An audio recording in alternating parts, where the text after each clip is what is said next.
여러분, 한 주 동안도 안녕하셨습니까? 오늘은 우리 시작교회 만들기 20번째 시간으로서 6가지 웨슬리 부흥 요건 중에서 마지막 유기적 성장에 대해서 말씀 나누겠습니다. 우리가 6가지 그동안 쭉 살펴봤는데요. 제일 먼저 변화된 삶, 전염되는 믿음, 성령의 역사, 제자들의 양육과 훈련 시스템, 사도적 리더십, 그러면 마지막으로 유기적 성장이 일어날 수밖에 없다는 것입니다. 또 결론적으로 해서 이 6번째 유기적 성장은 유기적 성장이 일어나지 않으면 앞에 있는 이 5가지 조건도 아무 의미가 없는 것입니다. 그러나 앞에 있는 5가지 조건은 바로 유기적 성장을 할 수 있도록 충분한 필요 조건인 것을 알 수 있습니다. 그래서 오늘은 성경에 나와 있는 이 유기적 성장의 원리를 아주 전체적으로 우리가 좀 볼 수 있도록 그렇게 하겠습니다. 좀 내용이 일반적이고 광범위하고 넓지만은 우리가 너무 이제 정보화 시대에 살고 산업화 시대에 살다 보니까 유기적인 것에 대해서 우리가 너무 좀 잘 모르게 되고 실제로 경험이 좀 점점 적어지는 시대에 살고 있어요. 그러나 실제로 예수님의 시대나 구약 시대, 신약 시대에는 아주 유기적인 성장이 너무나도 당연한 것이었고 그들의 삶이 소위 말해서 산업화 이전에 그 농경사회였거든요. 그러니까 그들의 삶이 전부 다 씨앗을 뿌리고 농사를 짓고 양을 치고 또 새끼를 번식시키고 하는 그 유기적 삶이었습니다. 그러나 이제 우리 산업화 시대가 되면서부터 이제 공장에서 만들어내고 또 하는 시스템으로 이제 바뀌고 이제 정보화 시대가 되다 보니까 이제 전부 다 컴퓨터로 이렇게 정보를 전달하고 주고받고 또 그걸 통해서 사업도 하고 또 이렇게 뭐 어떤 이론과 운동도 확산시키는 이런 도구가 상당히 바뀌었지만 그러나 이 하나님의 교회 또 성도의 성장과 훈련 이 모든 것들은 주님은 유기적인 성장으로 비유하셨고 또 특별히 그 하나님 나라의 번영은 반드시 예수님께서는 전부 다 유기적인 것으로서 비유를 하신 것을 우리가 알 수 있습니다. 그럼 이제 유기적인 것은 무엇이냐 하면 이건 생명체가 있다는 뜻입니다. 그러니까 유기적이 않다는 건 우리가 유기적, 무기적이라는 말을 우리 고등학교 때 배우는데 유기화학과 무기화학이라는 게 있죠. 유기화학은 생명체의 화학적인 변화와 그 상태를 관찰하는 것입니다. 오가닉 케미스트리. 그다음에 무기화학은 이제 생명이 없는 그 원소들이 그 화학적 변화를 관찰하는 것이죠. 그래서 무기화학. 그래서 이제 화학공학 이거는 볼 것 없이 무기화학이죠. 그러나 이제 생명공학은 그는 이제 유기화학이 그 안에 들어가겠죠. 자, 그래서 우리 제일 먼저 우리 유기적인 생명체의 원리 창세기 1장 27절, 28절부터 보겠습니다. 27절에는 우리 하나님이 자기 형상을 따라 사람을 창조하셨는데 남자와 여자로 창조하셨다가 이 창세기 1장 27절이고 그래서 하나님이 어떤 분이신지 그 하나님의 형상을 따라 하나님이 지으셨어요. 그래서 사실 이 세상에는 모든 피조물이 어떤 면에서 하나님의 형상을 반영합니다. 예를 들면 우주라든가 별이나 달이나 이것도 하나님이 형상을 반영하긴다고 할 수는 없지만은 하나님이 창조하셨으니까 하나님이 창조의 흔적이 있고 거기에 아름다움이 있고 거기에 뭐랄까요 그 창조성이 있고 또 독특성이 있겠죠. 그런데 그 지구 위에 수많은 생명체를 창조하시고 맨 마지막에 사람을 창조하셨는데 특별히 자기 형상을 따라 지었다고 하셨거든요. 그러나 이 사람만 하나님의 형상을 따라 지음을 받았지 다른 생명체들은 하나님의 형상을 따라 지었다고 그러지는 않았습니다. 그래서 다른 모든 생명체들은 하나님이 생명을 주셨죠. 그래서 이 생명이 그러니 하나님이 있고 하나님 안에는 생명이 있기 때문에 하나님께서는 이 세상에 다른 많은 생명체들은 또 뭐 생명이 없는 그러니까 생명체를 우리가 유기적인 그 것이라고 하고 생명이 없는 것은 무기적이라고 할 수 있겠죠. 물론 생명체는 무기물이 있어야 생명을 유지할 수 있습니다. 그래서 이제 하나님이 우리 이제 그 모든 생명체에게 생명을 주시고 그런데 아담과 하와도 보니까 이 생명체입니다. 그러니까 남자와 여자를 창조하셔서 그들이 생명을 번식시킬 수 있도록 하셨죠. 근데 특징은 이제 하나님이 바로 영적인 존재이기 때문에 우리가 이제 영적인 그 자기 형상을 따를 수 있도록 했다는 것이 다른 피조물과 다른 독특성이라고 할 수 있겠습니다. 28절에 그리고 이제 남자와 여자를 창조하신 다음에 그들에게 복을 베푸시며 말씀하셨다. 복을 베푸셨어요. 자녀를 많이 낳고 번성하여라. 땅을 다스리고 살아라. 예, 이거 쉬운 말 번역인데요. 그래서 이 생명체의 특징은 자녀를 낳을 수 있는 겁니다. 그래서 남자와 여자를 창조하셔서 자녀를 낳을 수 있게 하였고요. 그다음에 자녀를 낳으면 어떻게 해요? 번성하는 것이 하나님의 뜻입니다. 그러니까 번성해야 되고요. 자녀를 낳지 않으면 이제 생명은 벌써 끝나는 거죠. 인류는 더 이상 지속되지 않았을 겁니다. 아담과 하와는 끝났겠죠. 그러니까 인류는 존재하지 않았을 겁니다. 그러니까 반드시 아담과 하와는 이 말씀을 따라서 이 복을 받아서 많이 낳고 번성하였습니다. 구약 성경에 보면 뭐 엄청나게 오래 살면서 계속 자녀들을 엄청나게 낳아서 지구가 이렇게 사람으로 가득하게 된 것을 알 수 있습니다. 근데 많이 낳고 번성하여라. 이 번성한다는 것은 어떤 조건이 갖춰져서 계속 이 낳는 일이 낳고 자라고 또 자란 자녀들이 또 낳고 자라고 대를 걸려서 이렇게 하는 일들이 아주 잘 되고 있다는 얘기입니다. 그렇게 돼서 이 땅을 다스리고 살아라 이렇게 해서 그래서 이 숫자가 많아지면은 땅을 다스리게 되는데 땅에는 사람만 사는 것이 아니라 다른 생명체도 살고 있는데 바다의 물고기와 공중의 새들과 땅 위에서 살아 움직이는 모든 생물을 다스려라. 이것이 하나님께서 아담과 하와를 창조하시고 주신 복된 삶이었습니다. 자, 아브라함도 이제 하나님을 알게 되고 하나님을 만난 이제 첫 번째 사람이 되는데요. 이제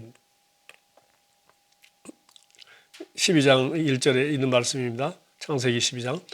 여호와께서 아브라함에게 이르시되 너는 너희 고향과 친척과 아버지의 집을 떠나 내가 내게 보여줄 땅으로 가라. 내가 너로 큰 민족을 이루고 내게 복을 주어. 그래서 이게 제일 먼저 큰 민족을 이루게 하겠다고 하셨는데 큰 민족을 이루려면 어떻게 됩니까? 하나님께서 복을 베푸셨듯이 내가 내게 복을 주어. 하나님이 복이 바로 이것입니다. 뭡니까? 똑같습니다. 내 이름을 창대하게 하리니. 그래서 아브라함의 이름이 아주 창대하단 말은 영어로 great, I'll make your name great. 아주 훌륭하고 위대하게 하리니 너는 복이 될지라. 그렇게 해서 아브라함이 큰 민족이 되는 것 딱 한 가지입니다. 그리고 민족만 큰 것이 아니라 그렇게 해서 이름이 아주 창대하게 되고 또 다른 민족에게 복이 되는 사람. 예. 내가 내게 큰 민족을 이루고 그러니까 번성하는 거죠. 생육하고 번성, 자녀를 많이 낳고 번성하는 복이라는 얘기입니다. 큰 민족을 이룬다는 얘기는 두 번째는 이게 내 이름을 창대하게 하고 그러니까 다스릴 수 있는 권세를 가지고 있는 것이죠. 다스리게 되고 그래서 또 그 정도로 끝나는 것이 아니라 다른 민족, 아브라함뿐만 아니라 다른 사람들이 이 땅에 많이 살고 있었으니까요. 그래서 다른 모든 민족을 축복하는 복의 근원이 되게 할 것이다 라고 말했습니다. 자, 너무나 유명한 말이죠.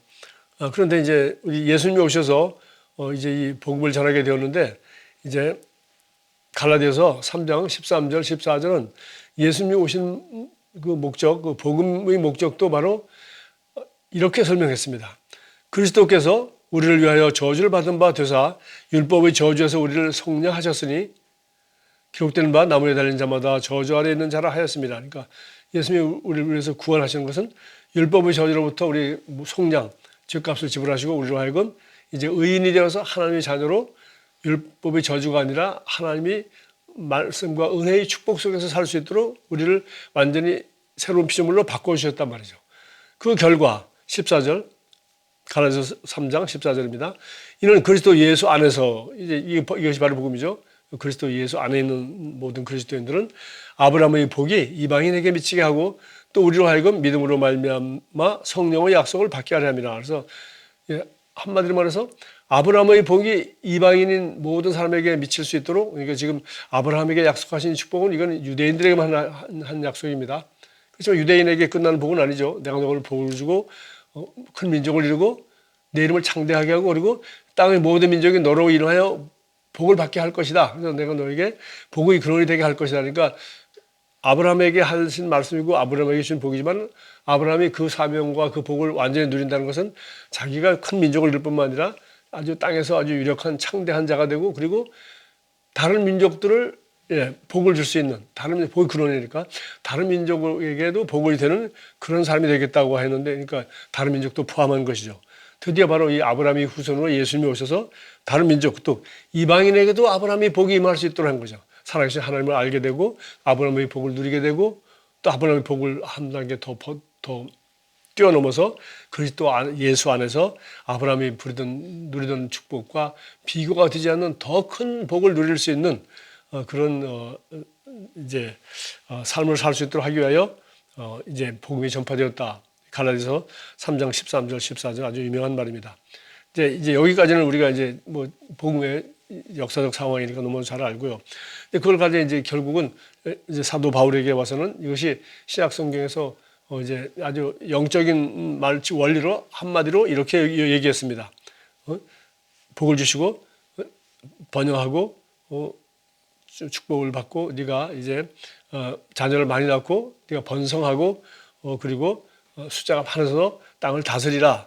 이렇게 구체적이고 아주 생물학적이고 유기적이고 사회적이고 이제 세상적인 얘기죠. 세상의 눈에 보이는 얘기입니다. 그러나 사도 바울은 이제 이렇게 와서는 이제 이렇게 말했습니다. 잘 아는 말입니다. 로마서 5장 17절. 한 사람의 범죄를 말미암아 사망이고 한 사람을 통하여 왕노로 하였은즉 더욱 은혜와 의의 선물을 넘치게 받는 자들은 한 번 예수 그리스도를 통하여 생명 안에서 왕노로 타리로다. 결국은 아브라함이 이런 복을 아무리 받았어도 결국은 뭡니까? 그가 죄인이기 때문에 하나님 앞에 그 율법을 받아야 되었고 이제 그 하나님 말씀을 따라 살아야 되는데 결국 말씀대로 온전히 믿음으로 살았지만은 이제 살지 못해서 그도 죄를 짓고 여러 가지 어려움도 당하고 하는 우리 과정들을 잘 알 수 있습니다. 그래서 이제 뭐 아브라함과 이 모든 인류에 대한 얘기를 이제 하면서 결국은 모든 인간은 한 사람의 범죄로 말미암아 결국은 죄가 이 세상에 들어오고 죄의 종노릇을 하게 되었고 마귀의 종이 되었다. 그런데 이제는 예수 그리스도를 통하여 생명 안에서 이제는 이 사망과 죄의 문제를 온전히 해결받고 하나님의 생명 안에서 하나님이 우리에게 주신 생명과 하나님의 영이신 성령이 우리 안에 거함으로 말미암아 이제 다스리는 삶, 하나님께 영광을 돌리는 그런 삶을 살 수 있게 되었다는 겁니다. 그러니까 드디어 하나님 나라가 우리에게 임할 수 있다는 겁니다. 그리스도 예수 안에서 생명 안에서 그리스도 예수를 통하여 생명 안에서 왕노릇하려 합니다. 상당히 추상적인 말이지만 우리는 이것이 무슨 말인지 그동안 참 많이 배웠습니다. 그리스도 예수를 통하여 생명 안에서 왕노릇하려 합니다. 자, 이제 여기까지 이제 일반적인 성경 전체적인 원리를 배웠는데요. 이제 마지막으로 그 요한 웨슬리가 강조한 유기적 성장이란 도대체 무엇인가? 예수님도 이제 회개하라 하나님 나라가 가까웠다고 하셨지 않습니까? 결국 하나님 나라에 대한 얘기인데 이제 하나님 나라는 무엇이라고 비유할까? 그래서 예수님이 하나님 나라를 갖다가 영적인 세계이기 때문에 또 영적인 세계뿐만 아니라 육적인 세계요. 이게 3차원과 4차원을 다 육신의 세계와 영의 세계를 다 아우르는 거지 뭐 영적인 세계만 얘기하는 게 아니지 않습니까? 그래서 예수님이 이거를 계속해서 비유로 끝없이 설명하고 또 잘 설명하려고 애쓰신 것을 알 수 있어요. 여러 가지 비유로 이렇게도 비유하고 저렇게도 비유하고 하면서 하나님 나라가 어떤 것인지 그리고 하나님 나라는 어떤 원리를 따라 다스려지는지를 설명했습니다. 또 이르시되 마가복음 4장 26절 오늘 본문 말씀입니다. 하나님의 나라는 하나님 나라입니다.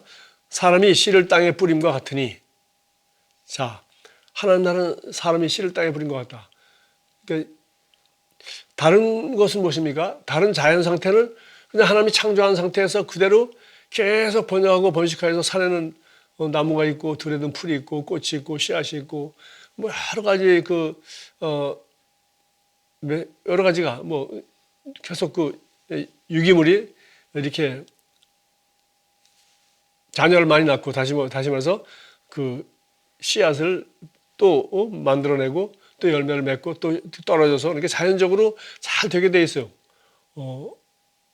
그런데 이 하나님 나라는 무엇이냐면 사람이 씨를 땅에 뿌린 것 같다라고 하면서 이제 이제 이거 뭐 그대로 씨가 뭐 사람이 안 해도 그냥 뿌려지고 나고 하죠. 민들레 씨 누가 심습니까? 근데 끝없이 잔디밭에 민들레 씨앗이 떨어져서 민들레가 나지 않습니까? 이와 같이 그런 것인데 이제 하나님 나라는 사실 농사에다 비유할 수 있죠. 농사는 무엇입니까? 이제 다른 잡초라든가 우리 인간에게 큰 유익이 되지 않는 당장 양식으로 쓸 수 없는 것들은 제거해버리고 이제 가라지라고 그랬죠. 그다음에 우리가 필요하고 우리가 양식으로 하기 위해서 그런 것들을 우리가 심어서 그 좋은 씨앗들을 자기 밭에다가 심어서 잡초를 다 제거해주고 우리에게 필요한 양식이라는 열매를 맺는 그런 곡물만을 잘 심어서 그것만 잘 자라게 해야 우리가 충분한 양식을 얻는 거죠. 사실 인간이 그 배고픔으로부터 이제 자유를 얻고 한 것은 사실 이 농업 기술로 말미암은 것인데 이 농업 기술이라는 것이 이 발달해가지고 인간이 자급자족하게 된 것은 정말 몇백 년 되지 않습니다. 우리가 뭐 인류 역사를 보면 알지 않습니까? 얼마나 기근이 많고 그렇게 했습니까? 그런데 이제 비료도 이제 발명하고 농약도 생기고 또 여러 가지 이제 인간이 과학적 기술이 추가되어서 이제 충분히 이제 곡식을 또 많이 이제 생산할 수 있는 농업이 이제 성공을 한 거죠. 그래서 결국은 자연 상태는 그냥 계속 뭐 열매를 맺고 씨앗을 뿌리고 저절로 되지만은 이제 우리는 이제 농사 짓는 거에다 이제 비유를 한 겁니다. 사람이 씨를 땅에 뿌린 것 같으니 자, 그다음에는 뭐 아주 평범한 유기적인 원리입니다. 그가 밤낮 자고 깨고 하는 중에 씨가 나서 자라되 어떻게 그렇게 되는지 알지 못하느니라. 땅이 스스로 열매를 맺되 처음에는 싹이요 다음에는 이삭이요 그 다음에는 이삭에 충실한 곡식이라. 열매가 맺으면 곧 낫을 되나니 이는 추수 때가 이르렀습니다. 자, 여기 보십시오. 제일 먼저 여기 이제 이것이 바로 모든 생명체의 본성입니다. 모든 생명체는 유기적 성장을 이룰 수 있는 그런 조건을만 되면 이제 되는 거죠. 제일 먼저 그가 밤낮 자고 깨고 하는 사이 중에 이렇게 했어요. 사람이 씨를 땅에 뿌린 것 같다. 제가 요 밑에 좀 설명을 더 하겠습니다. 그래서 제일 먼저는 씨가 있어야 돼요. 씨 얘기를부터 합시다.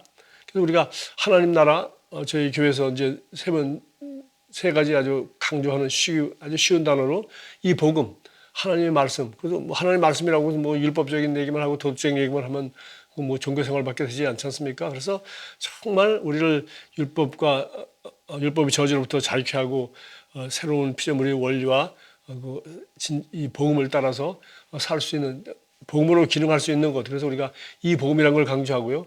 그 다음에는 이 복음은 반드시 삶을 변화시키죠. 삶을 변화시키고 그리고 변화된 사람은 반드시 다른 사람을 제자를 만들어서 제자가 되어서 그리고 하나님 왕국을 확장시키는 일을 하게 되는 겁니다. 그래서 이 복음, 변화된 삶, 그분의 나라, 하나님의 나라 이렇게 우리가 이 세 가지 단어를 늘 바라보고 이렇게 이제 전체적인 우리가 사역을 하고 성도들의 양육 방향을 정해 왔습니다. 그래서 제일 중요한 것은 바로 씨앗입니다. 이 복음입니다. 그래서 씨앗이 뭐 없으면 아무것도 안 되는 거죠. 아무리 모든 조건 다 완벽해도 씨앗이 없으면 안 되는 거죠. 예전에 제가 어렸을 때 무슨 뉴스에 난 적이 있었어요. 한 몇천 년이 됐는데 한 천 년이 넘었는 겁니다. 그래서 미라에서 발견된 미라에 어떻게 씨앗이 들어갔던 모양입니다. 그래서 그 벼씨인지 뭔지 있었는데 그 씨를 갖다가 수천 년 됐다는 걸 확인되었는데 그걸 갖다가 심어놨더니 그 싹이 나는 겁니다. 이 뭡니까? 그 씨앗이 기가 막히신 것이죠. 그렇게 세월이 오래 가도 그 안에 생명의 그 유전자가 그 안에 있는 거, 생명. 그래서 하나님의 말씀, 이 복음이 바로 씨앗이라고 할 수 있고요. 그래서 우리가 하나님 나라는 이 복음을 듣고 그 복음을 자기 심령의 밭에다 심어야 됩니다. 우리 본캐 목사님이 늘 하는 말인데, 당신이 비누 공장에서 근무를 해도 그 비누를 갖다가 네 몸에 갖다가 발라서 씻지 않는 이상 당신은 몸은 더러울 수 있다. 사람들이 말하는 거죠. 이 세상에 교회도 많고 예수 그리스도인도 이렇게 많은데 왜 이렇게 죄인도 많고 뭐 어쩌고 저쩌고 하니까 그거 한 말입니다. 아무리 예수의 피에 보혈의 능력에 죄 사함의 능력이 있고 사삼을 만드는 능력이 있다 하더라도 네가 복음을 듣고 믿고 행하지 않으면 비누 공장에 다녀도 몸이 더러운 거와 똑같다. 그래서 씨앗이 바로 하나님의 말씀이란 말입니다. 그 다음에는 이제 땅에 뿌린 것 같으니 땅에다 심어야죠. 땅이라는 것은 씨앗이 꼭 필요한 것이죠. 뭐 요새는 뭐 물에도 심습니다만 어쨌든 물도 있어야 되는 거죠. 그래서 그 땅은 다른 것이 아니라 바로 이 씨앗이 잘 자랄 수 있는 환경이죠. 그래서 우리 예수님이 이걸 가리켜 씨 뿌리는 자에 비해서도 뭐요? 옥토라는 얘기를 했습니다. 옥토.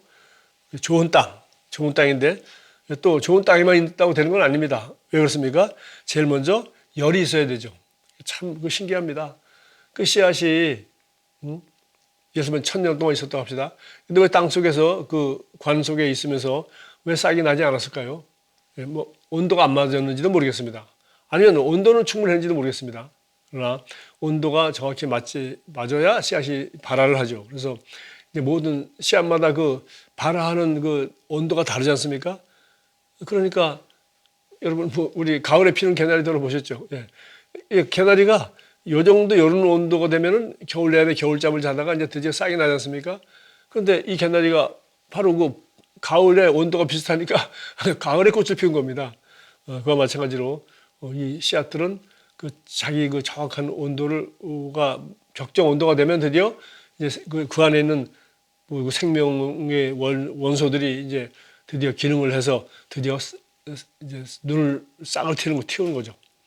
그다음에 온도만 가지고 되는 건 아닙니다. 반드시 얘가 온도만 또 측정하고 앉아 있는 것이 아니라 습도도 측정한다는 겁니다. 바싹 말라 있으면은 그 씨앗이 생각해 보십시오. 그 1000년을 땅 속에 있었으니 그 관 속에 있었으니까 그것이 완전히 말라 있었겠죠. 그런데 죽지 않았다는 거죠. 그래서 반드시 물이 있어야 됩니다. 물. 습기가 있어서 적당히 이게 돼야 되는 거죠. 그다음에 흙이 있어야 되는 건 또 당연합니다. 흙.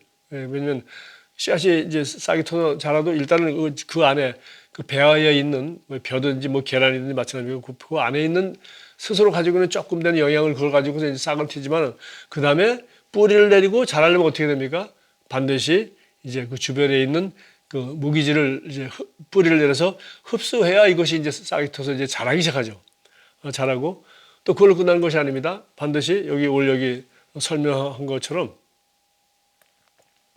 제일 먼저는 처음엔 싹이 나고 그다음에 이삭이 나죠. 싹이 나고 그다음에 싹이 나가서 이제 쭉 자라다가 이제 꽃이 피고 그리고 다시 이제 열매를 맺으려고 이렇게 열매가 딱 맺혔을 때 그걸 가리켜 우리가 이삭이라고 합니다. 벼 이삭. 그다음에 이삭이라고 금방 되는 게 아니죠. 이삭이 났을 때도 그 이삭이 잘 여물어야 됩니다. 여물지 않은 이삭은 그거는 씨앗이 되지 않습니다. 또 곡식도 없어요. 그 안에 아직 여물지 않습니다. 그래서 그다음에 이삭이요. 그다음에 이삭에 충실한 곡식이라 해서 이삭이 꽉 차서 충분히 열매를 맺으면은 이제 그때 가서 이제 그것이 그 씨앗 역할을 할 수 있는 열매가 되는 거죠. 그래서 그래서 이거 이제 세 번째 조건은 시간이죠. 여기 아주 쉽게 설명했습니다. 씨가 나서 자라되 어떻게 그가 밤낮 자고 깨고 하는 중에 씨가 나서 자라되 그러니까 사람이 그다음부터 노력할 필요가 없어요. 씨앗을 심어놨으면 그리고 적당히 물을 주고 적당히 온기가 있고 하다면은 그리고 좋은 흙에다 심어놨으면 사람이 힘쓸 게 별로 없습니다. 우리 벼농사 짓는 것도 그렇고 다 그렇죠. 심어놨으면 그다음부터 잘 되게 돼 있어요. 이게 이제 적당히 비가 오고 햇볕이 나고 이제 그 자연 상태에 따라서 그렇게 되어지는 거죠. 그러면은 이제 저절로 자고 깨고 하는 중에 씨가 자라납니다. 자라나서 대대 어떻게 그렇게 되는지 알지 못하는 그 스스로 그냥 생명의 현상이죠. 그래서 시간이 있어야 드디어 성장하는 겁니다. 예, 자라는 데는 시간이 필요하죠. 그냥 쑥 자랄 수가 없지 않습니까? 그다음에 자랄 뿐만 아니라 성숙해야죠. 이삭이 드디어 충실한 곡식이 되기 위해서는 성숙해야 되고 완전히 성숙해야 드디어 씨앗으로서 다시 기능할 수 있는 열매가 되는 거죠. 그러면 이제 마지막으로 열매가 익으면 곧 낫을 내나니 이는 추수 때라. 그러면 그때 이제 추수를 해서 이제 곡식으로 쓰고 양식으로 쓰는 거죠. 이 지금 무슨 얘기 하는 겁니까? 하나님 나라가 이와 같던 것입니다. 하나님 나라가 우리 이제 한 사람을 거듭나게 하면은 그 거듭난 사람의 심령 안에 들어가서 그것이 온전한 여러 가지 조건이 잘 맞아지면은 그래서 그 씨앗처럼 온전한 그 환경 가운데 그것이 바로 거듭난 성도의 그 교회죠. 그 교회 공동체. 그래서 우리 아이가 태어나면은 가족 공동체라는 곳에서 가족이라는 곳에 있어야지 아이가 자라지 혼자 자랄 수 없지 않습니까? 마찬가지로 사람은 이제 가족은 태어나면 가족이 있듯이 우리 그리스도인들은 교회라는 소그룹 공동체가 있을 때 거기서 이제 시간을 따라서 성장하고 성숙하고 열매를 맺고 하게 되는 것입니다. 자, 그러면 이제 교회가 되고 또 교회가 그 안에서 이제 좋은 제자들이 이렇게 태어나고 성장하고 성숙하여 열매를 맺는 제자, 다시 말해서 제자를 만드는 제자, 또 나만 변화된 것이 아니라 이 복음이 나의 삶만 변화하신 것이 아니라 지금 여기서 말했던 것처럼 변화된 삶뿐만 여기 6가지 겁니까? 제일 먼저가 변화된 삶이죠.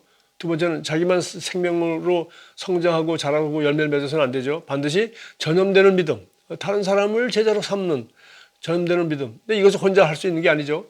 성령의 역사, 하나님 나라이기 때문에 성령의 역사를 하는 거지 무슨 자연 상태에서 뭐 씨앗 뿌려놓고 그것이 농사 짓듯이 저절되는 건 아닙니다. 그리고 이건 이제 시간이 지나야 된다. 제자들의 양육과 훈련 시스템이죠. 이것을 반드시 제자가 되도록 이 하나님 왕국에서 열매를 맺는 그 하나님 왕국의 확장을 할 수 있는 좋은 하나님 나라의 일꾼으로 양육과 훈련을 할 때 또 그렇게 하기 위해서 그런 사도적 리더십 안에서 이런 훈련을 받을 때 마침내 유기적 성장이 일어난다는 것입니다. 지금 여기 요한 웨슬리의 부흥 원리 6가지가 지금 여기 사실은 지금 제가 여기서 다 설명했습니다. 자, 그리고 또 두 번째, 이제 여기서 계속 강조되는 것이 바로 유기적이라는 단어인데 이것은 자녀를 많이 낳고 번성하여라, 땅을 다스리고 살아라. 이거 창세기 1장 28절 쉬운 말씀으로 봤습니다.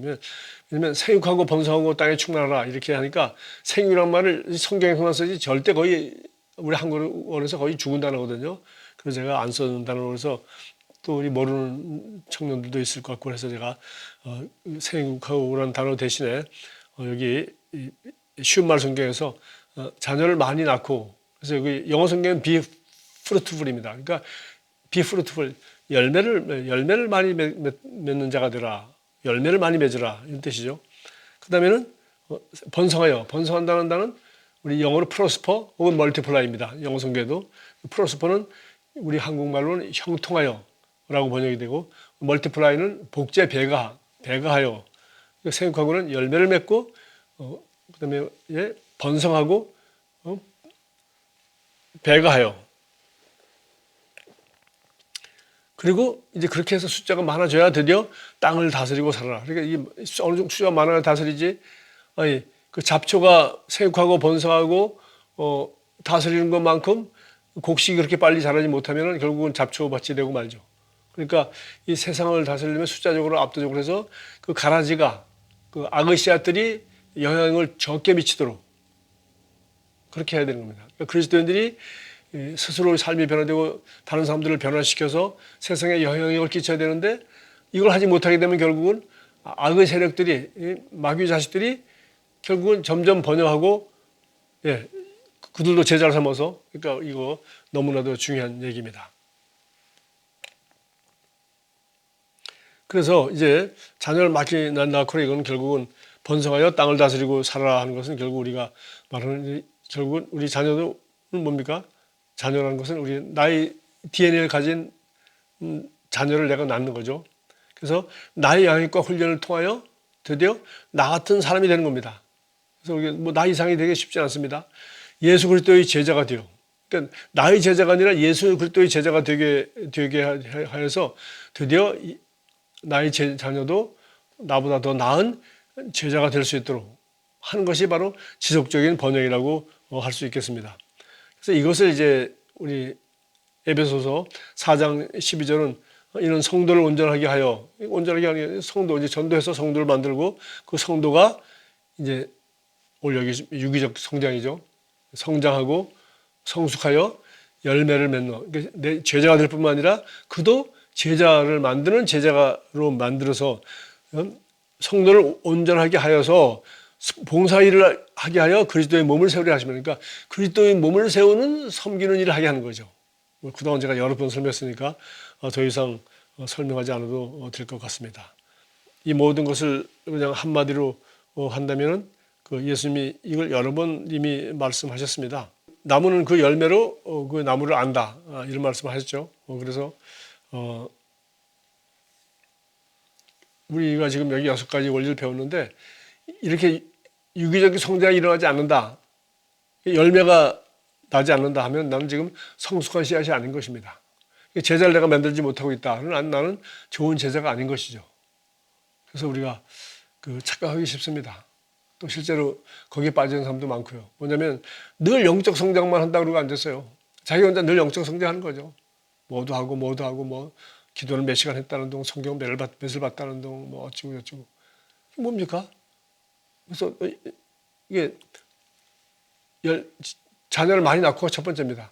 그러니까 아직 예, 아이들은 자라서 결혼하면 자녀를 많이 낳는데 그리스도는 수십 년이 되어도 전도를 하지 않습니다. 그게 무슨 얘기요? 자기 혼자 영적 성장만 한다는 거죠.